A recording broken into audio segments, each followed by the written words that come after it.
you know there is a cave hidden in the bustling Metro Manila?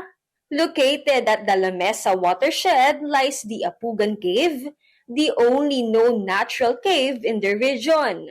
Yung exposed parts lang po, siguro mga 2,000 plus square meters po. Pero yun nga, sabi ng MGB, malawak po ito, hindi lang talaga na i-explore pa. Kung titignan po natin yung mga karatig na lugar like sa Pamitina, sa Montalban, napakalapit lang rin po na din sa Caraballo Mountains, sa Bulacan. Yung similarity ng geography, geological characteristics ng La Mesa watershed area natin, doon po sa mga nabanggit natin na sikat na lugar. Kahit na maliit siya, the fact na nandito siya sa Metro Manila is by itself important po.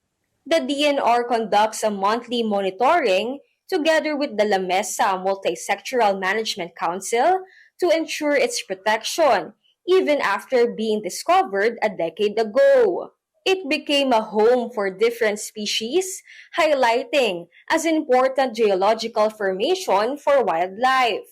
Kapag-identify po tayo ng 4 na species ng paniki and then 3 species po ng spiders at may mga reptiles rin po tayo nakita doon katulad ng green rat snake. Mahalaga po na mapanatili natin or ma-expand pa nga po natin yung mga green spaces natin for public health reasons din po. Yung pandemic at ang sabi nga po ng mga ilang pag-aaral ay maaaring may mga disease na nanggaling sa wildlife na naipasa sa ating mga tao. Ang isa sa mga danger po kapag nawalan ng tirahan yung mga wild animals po natin. As Metro Manila continued to face water crisis, DNR echoed that the cave also served as an underground reservoir. Given yung laki ng populasyon natin at iilan lang po, limited lang po yung sources natin ng fresh water. Doon po na-store yung mga tubig po, lalo ng pagtag-ulan.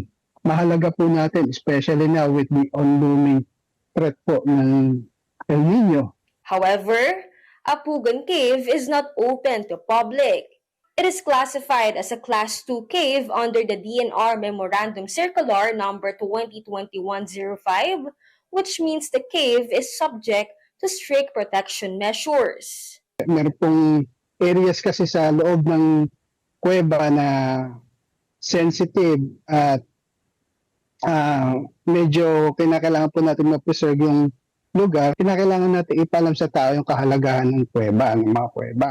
On the other hand, medyo may danger kapag nalaman ng mga tao yung location. So, nire-regulate po natin yung pagpunta-punta nga ng mga tao. Should serve as a warning siguro na ito na lang yung natitira natin, ito na lang yung natitira natin mga resources. We have to convince a lot of people na it's worth saving.